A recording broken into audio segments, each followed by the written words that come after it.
Hello बच्चों, कैसे हैं आप सभी। उम्मीद करती हूँ आप सभी बहुत अच्छे से होंगे। क्लास की शुरुआत करते हैं। आज का चैप्टर है हमारा unit 7 natural resources air around us. Introduction, presence of air, air occupies space, oxygen cycle, composition of air, all living being respire, uses of air. Air is found everywhere. We all need air to live, but we can see it but only feel it. Rustling of leaves, swaying of clothes when hanging on the clothes line, movements of kite and clouds in the sky are all made possible due to moving air called wind. When the wind blows very strongly, that is at a very high speed, it is called a storm. Storms can uproot trees or even blow off the root tops. बच्चों, जो air है वो हर जगह मौजूद है। जब हम कपड़े सुखाने के लिए रखते हैं और हमारे जो कपड़े हैं वो उड़ने लगते हैं, इसका मतलब है कि वो एयर के थ्रू उड़ रहे हैं। जब जो विंड है वो बहुत ज़्यादा स्ट्रांगली आए तो उसे क्या कहा जाता है? स्टॉर्म। स्टॉर्म क्या करता है? वो पेड़ों को भी उसके रूट से उखाड़ कर फेंक देता है, वो इतनी तेज होता है। Have you seen a weather cock? It indicates the direction in which the air is moving at that place. Winds help in the movement of aeroplanes, helicopters, sailboats and windmills. Winds क्या है? वो help करता है aeroplanes के movements में, helicopters के movements में, cell boats के मूवमेंट्स में और विंडमिल्स के मूवमेंट्स में। Air is present all around us. Activity 1, take an empty glass, hold it upside down, dip it in a bucket or basin of water as shown in figure A. Do you see water entering the glass? Now tilt the glass slightly in the water tub. Do you see the bubbles of water coming out of the glass? The bubbles are of air. This shows that air was present in the empty glass.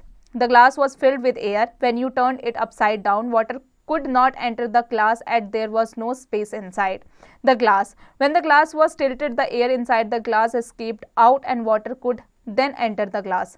बच्चों, आप एक empty glass लीजिए, उसमें पानी डालिए और जब वो ग्लास भर जाए तो उस ग्लास के पानी को आप एक टब में डाल दीजिए। और जब आप टब में पानी डाल रहे होंगे तो उसमें क्या होता है? वो बबल्स निकलते हैं। वो बबल्स इसलिए निकलते हैं क्योंकि जब हमने खाली ग्लास में पानी डाला था तो उस खाली ग्लास में एयर मौजूद था। This activity shows that air occupies space. We cannot see air through it is present all around us. We can see through it because it is transparent. Air जो है वो जो स्पेस होता है उसको ऑक्यूपाई करता है। एयर को हम देख नहीं सकते लेकिन एयर को हम महसूस जरूर कर सकते हैं। Our earth is surrounded by a layer of air is called the atmosphere. However, the air gets thinner as we go up. This is the reason mountains carry oxygen cylinders while climbing high mountains. The atmosphere is held in place due to the earth's gravity. बच्चों, इसलिए जो हमारा जो अर्थ है वो एक layer से surrounded है जिसे एटमॉस्फेयर कहा जाता है। ये एयर की एक लेयर होती है। इसलिए जब भी हम जब हाई जा रहे होते हैं, माउंटेन्स पर चढ़ाई करने जा रहे होते हैं तो हम अपने साथ में ऑक्सीजन सिलेंडर लेके जाते हैं। Composition of air. Joseph Priestley in 1974 discovered oxygen and showed that it was a part of air. This led to the conclusion that it is a mixture of many gases and not just one substance. The main gases present in the air are nitrogen, about 78% by volume, and oxygen, about 21% by volume. The remaining 1% approx consists of carbon dioxide, water vapor, helium, argon, smoke and dust particles. The amount of these vary from place to place. Let us study about the main components in detail. चलिए इसके main components को detail में जान लेते हैं। Air contains nitrogen and oxygen. Activity 2. Take 2 shallow containers. Fix 2 small candles in each container. 2 container लीजिए और उसमें फिक्स कर दीजिए कैंडल्स को। Fill the containers with some water. Light both the candles and cover both of them separately with 2 inverted glasses of unique sizes as shown in the figure. Figure में आप देख सकते हैं। और जब आप मोमबत्ती को जला लेंगे यानी कैंडल को जला लेंगे तो उनमें आप ग्लास को जो आप फिगर में देख सकते हैं वैसे उसे रख दीजिए। Observe what happens to the burning candles as well as the level of water in the glasses. The candles burn still oxygen is in the glass and then they blow out. The candles inside the bigger glass burns for a longer time as it contains more air and hence more oxygen. Once the candles blow out, water rises in both the glasses. This rise in water should not be associated with the fact that the water rises to replace the amount of oxygen used up in the burning of the candles. During burning, carbon dioxide is also released into the air. Burning के दौरान carbon dioxide जो है वो भी air में release होता है। Nitrogen. In the above activity, it is seen that a larger part of the air is still present in the glasses even after the candle stopped burning. This indicates that there is some other gas in the air which do not support burning.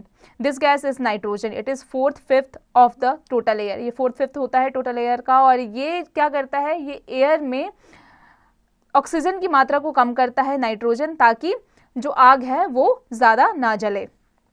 You can remove the glass in the above experiment keeping its mouth closed with a plate. Drop a burning matchstick into it. It gets extinguished. This shows that remaining 4/5 of the air does not support combustions.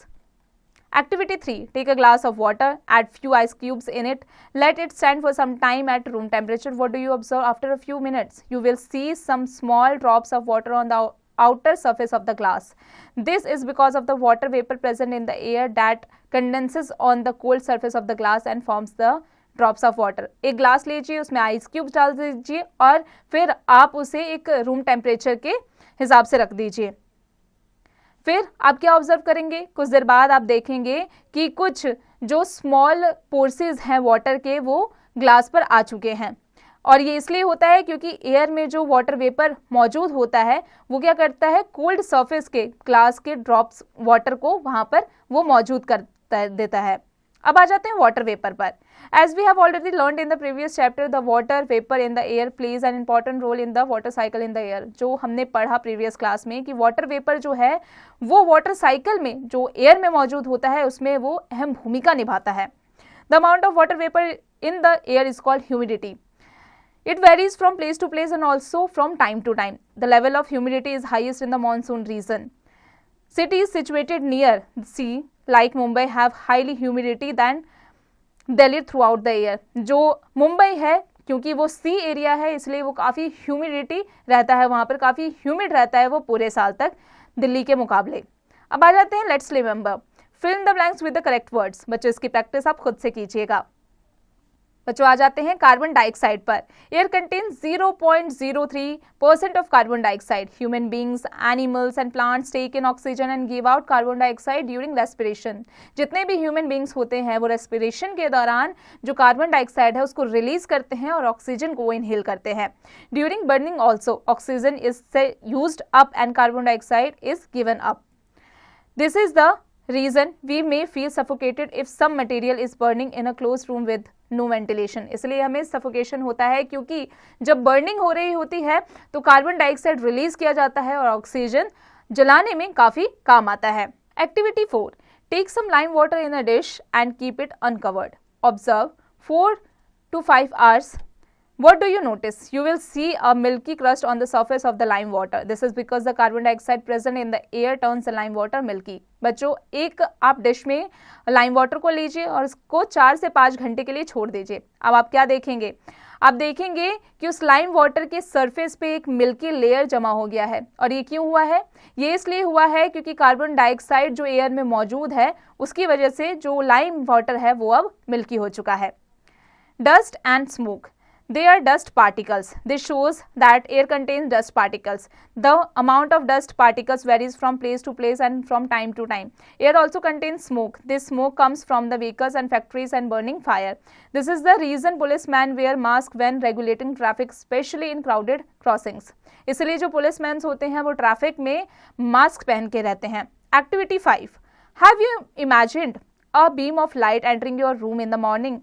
You will see tiny shiny particles dancing in the beam of sunlight. क्या आपने कभी देखा है, कभी ये सोचा है, कभी ये नोटिस किया है कि आपकी खिड़की से जो सन की रेज आ रही होती है उसमें कितने सारे जो डस्ट पार्टिकल्स होते हैं वो एक दूसरे के साथ में घूम घूम कर डांस कर रहे होते हैं. Dust and smokes are harmful to us.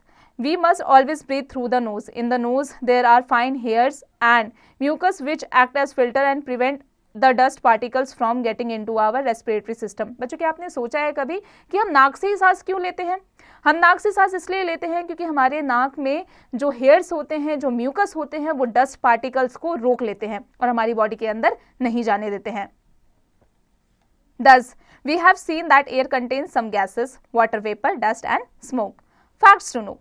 Some aquatic animal like dolphin and whale breathe with the help of lungs. So they come to the surface of water to take in air. बच्चों जो कुछ animals होते हैं जैसे कि जो aquatic animal, जो पानी में रहने वाले एनिमल्स होते हैं, व्हेल या डॉल्फिन होते हैं, वो लंग से सांस लेते हैं. इसीलिए वो सांस लेने के लिए लैंड पर आते हैं. Activity 6. Take some water in a beaker. Heat it gently. Observe the inner surface of the vessel. Do you see tiny bubbles on the inside of the vessel? These bubbles are of air that was dissolved in water. एक beaker लीजिए, उसमें पानी आप boil करने के लिए रख दीजिए. अब जो बुलबुले उसमें से उठ रहे हैं वो क्यों है? वो इसलिए हैं कि एयर में मौजूद जो वाटर है वो उसमें जाके डिसॉल्व हो गया है. Initially when we heat water, air dissolved in it escapes. On a further heating, water begins to boil and starts evaporating. The bubbles now formed are of steam and not of the air dissolved in water. अब जो bubbles हैं वो क्या हो गया है? वो steam में तब्दील हो गया है. वो अब जो air में मौजूद water नहीं रहा. All living beings respire. Animals and plants living water also breathe. How does oxygen become available to them? Thus, plants and animals living in water use the oxygen dissolved in water. Activity 7. Take some dry soil in a beaker, add some water to it, note what happens. You will see tiny bubbles coming out of the soil. This shows the presence of air in the soil. ये show करता है कि soil में air की presence मौजूद है. Organisms living in soil also need oxygen to respire. How do these animals get it? Many animals live in the soil by making burrows and holes deep in the soil. During heavy rains and in rainy seasons, we see earthworms coming out of the soil. This is because when it rains heavily, water fills up all the spaces occupied by air in the soil. This makes it difficult for them to breathe and they have to come out of their burrows for respiration. बच्चों हम देखते हैं कि जैसे ही बारिश होती है तो जो अर्थवॉर्म्स होते हैं वो मिट्टी से निकलकर बाहर आ जाते हैं, अपने होल से निकलकर बाहर आ जाते हैं. वो किस लिए आ जाते हैं?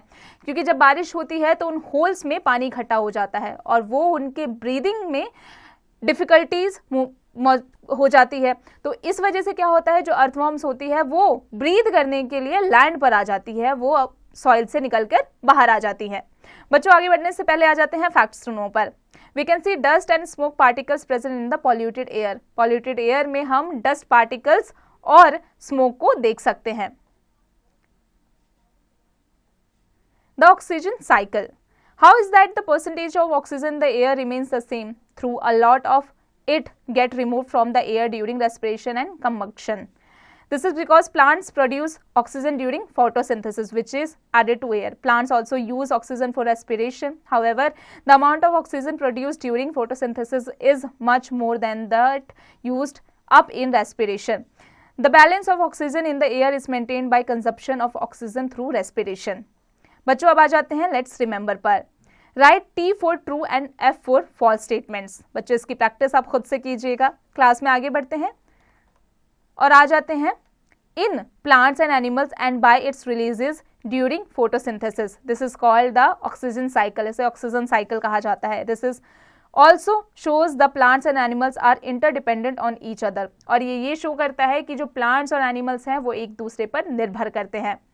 Uses of air. Air is useful to us in many ways. एयर हमारे लिए कई सारी चीज़ों में यूजफुल है. कैसे? Aeroplanes, sail boats, balloons, parachutes, gliders work in air. Birds, insects and bats fly due to air.